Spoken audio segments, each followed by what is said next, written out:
We are in love with perfection. We're in love with this idea of what our dream life looks like and how everything is going to work out. And that's great. The trap that we face with getting from where we are to where we want to be is when we imagine what that is, the person that we see that has created that life, if it isn't in your current reality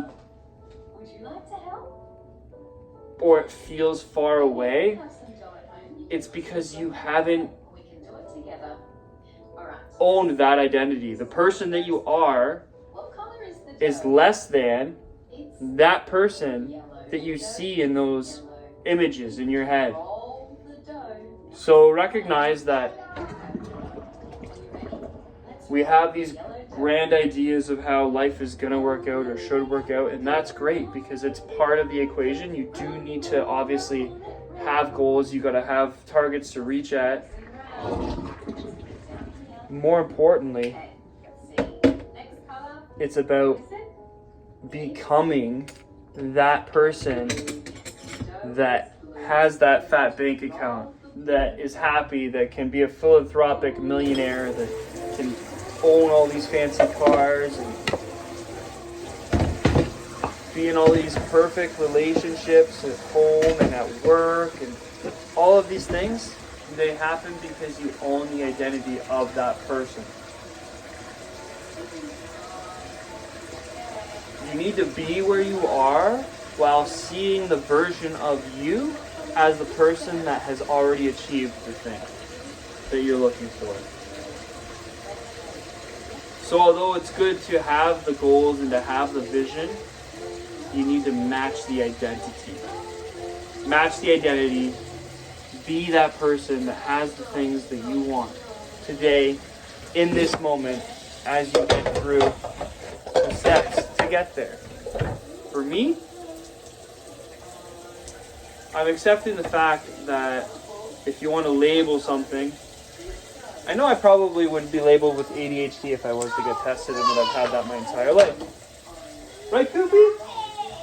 The reality is that I've always looked for the perfect way to do things. And every time that things didn't go perfectly, I would always try to make things better. I would try to optimize them. But you can't optimize before you first complete something.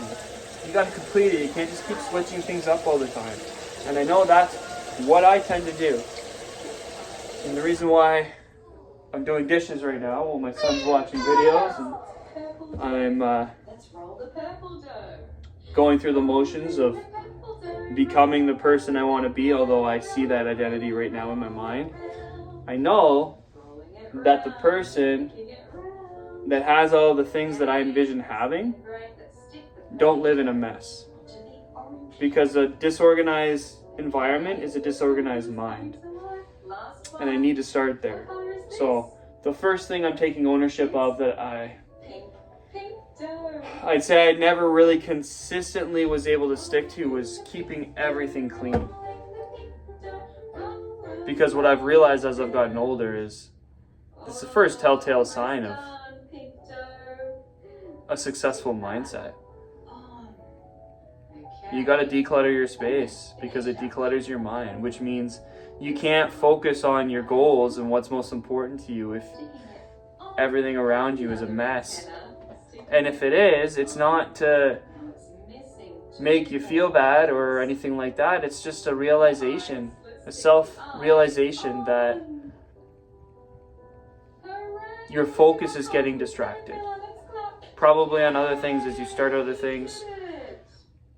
There's many things that I want to do, but I realize that I must first start with a clean slate.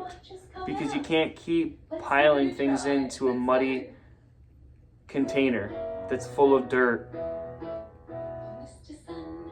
If it's already full, it's full. What you need to do is take out all that gunk, clean it up, empty it out, so then you're working with an empty slate. And that's what I've realized is it's not about attaining more or doing more, it's about letting go of the things that are holding you back, which is the people you talk to, some that are negative. It's the messy spaces, it's the distraction from the things you should be doing. Take inspired action.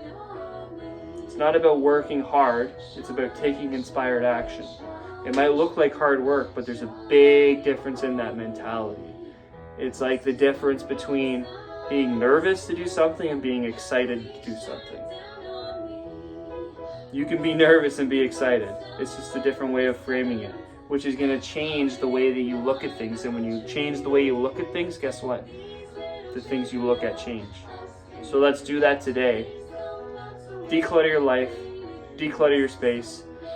You owe it to yourself to learn from the life lessons that you've been through and to continue moving forward and to be that person that you see down the road that has the things that you want to acquire that you've already acquired.